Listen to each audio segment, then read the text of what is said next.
Practices. What do you like? What are you looking for improvement from your guys? It's been very physical. We're flying around. We're playing with relentless effort. We're doing a really good job at tackling the ball. It's something that we're extremely emphasizing right now is how we could get more turnovers on defense. So that all the linebackers doing a good job punching at the football. What I'm looking for is just continued consistency with the repetitions. I told the linebackers today, those repetitions, that's going to create the muscle memory for us coaches to know what to expect from them on game day, and that's going to give them the confidence to execute on game day. So just looking for more consistency as we go. What can you say about Justin Jacobs and just how he's come back from his injuries and been persistent? Yeah, he's been extremely persistent, but that isn't a thought in his mind right now. He's playing at full health. He's continuing to work, come every day with a point of emphasis on what to get better at. He's a taller guy, right? So I'm continually working on his pad level and playing low. We watch a lot of Fred Warner tape, and Fred Warner's a taller linebacker, and he plays under the chute a lot. Keeps our guys' pad level low in Indy, so just want to see that continue to improve with him. But he's playing extremely physical, and he's doing a great job communicating as well. Given his injury history, including in the spring, do you have to manage reps with him in the scrimmage settings in particular? You just got to say that's football, and if it happens, like you don't want it to, but how do you manage it when there is an injury history? Yeah, there's we have an unbelievable training staff and unbelievable weight staff, and as a coach here, with those resources, you have full trust in what the information they're giving you. There's been no limitations. It's been if I get a green light, we're full speed go, and he's been that. So he's been really good. Where have you seen Devin Jackson kind of improve these last 2 years? 2 years. Oh, from last year to this year. Last year to this year. Just communication. Our number one must at linebackers to get our defense aligned and adjusted. So he's doing a great job of lining up the defense, getting the front set, echoing the call, and then just knowledge of the game. The game really slows down for guys when they see it and they know thy job. There's a quote: "Know thyself, know thy enemy."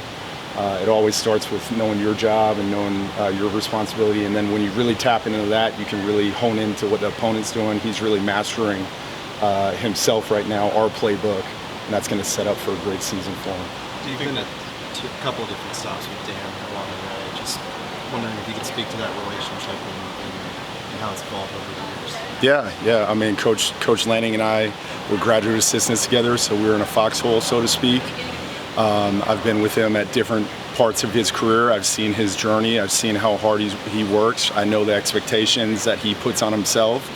Those expectations are the same that I put on myself, and I'm trying to match it or exceed it, which is very difficult because he's very elite in what he does. But it's great to come to work every day with someone that you've known a long time, that you consider a friend outside of football, and also just have that understanding of our standard and where we're trying to push things together.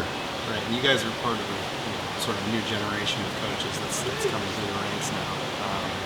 How does it feel to sort of have come up with somebody like that and to have other coaches of a similar generation with you? Yeah, I think I could have GA'd with 1,000 other GAs, right? I happen to GA with the head coach at Oregon and be in that position with him. So extremely kind of fortunate that it worked out that way, and we've been close. But yeah, it's exciting. We've worked under some great coaches. We know what it looks like, and we're bringing a lot of what we learned from those programs here. And I've seen that in my year and a half now here at Oregon. What do you hope shows up on Saturday in the scrimmage with your unit? All of them. Who or what shows up? What? What are you looking to see show up on? It all comes down to, you set a culture on your defense and within your room, and when you lay those expectations, you know exactly what you're looking for every practice, every game. So on defense, it's relentless effort. It's our guys flying around with the football. It's ball excellence. It's us getting takeaways and being aggressive, attacking the ball, and it's being a great teammate, power of unit. And in the linebacker room, it's being a great communicator, getting the defense aligned.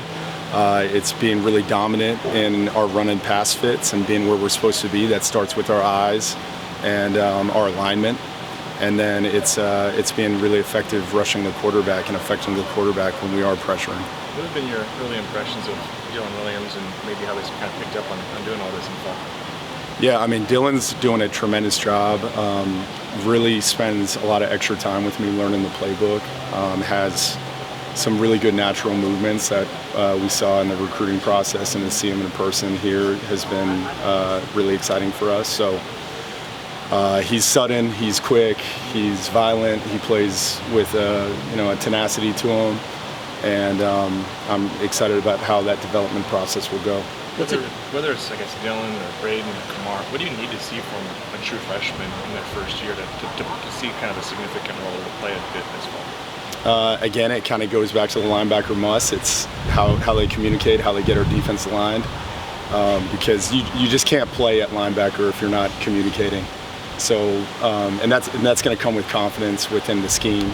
So it starts with just understanding their playbook and understanding when they get out there how they see the formations, how they communicate in real live action, and when they check that box, they'll be ready. New title team, maybe some new responsibilities. What's that transition been like through this offseason? It's been great. I enjoy being the linebacker coach here, and I enjoy stepping up in that role, and just onward with the consistency that we had on our defensive staff last year. So just continue to keep pushing it, and not much change, honestly. How would you evaluate Jerry's development from when he showed up last year as a true freshman and playing in like 8 games to where he's at now? Yeah, Jerry came a couple practices in his spring ball last year, so I mean he was really thrown to the fire, so he didn't know much when he came in here. Got some game action last year, really had a desire to play last year as a true freshman. Was really happy with that he got that experience last year, and spring ball and fall camp has been huge for his development. He's we split up our teams green and yellow. He's getting a lot of reps, and those reps are going to continue to give him the confidence, so he's been solid. How do you think Jeff is able to marry kind of style and substance, where he is that guy for you guys on the field as the green dot, etc., and then off the field that he is a little bit more eccentric, that he does show it off a little bit, and that's just part of him and his personality? How, when you're around him as much as you are, what is it about him that he's able to do and marry those two things? I think a lot of us in football, coaches and players, you could be a different personality off the field, but when you step on the field, a dude's got to show up that we expect, and so he has that switch. He has that switch when he gets on the field. He's, he's an alpha. He's an alpha dog when he's on the field. He's an alpha dog when he's not too, but just always key in coaching is just understanding who these young men are, who these men are individually, and really understanding who they are and meeting them where they're at and where they're comfortable. So him and I have a great relationship, and I'm really looking forward to seeing him this year. You meet him in a rented Lamborghini anywhere? No, but I do give him a hard time about it. So.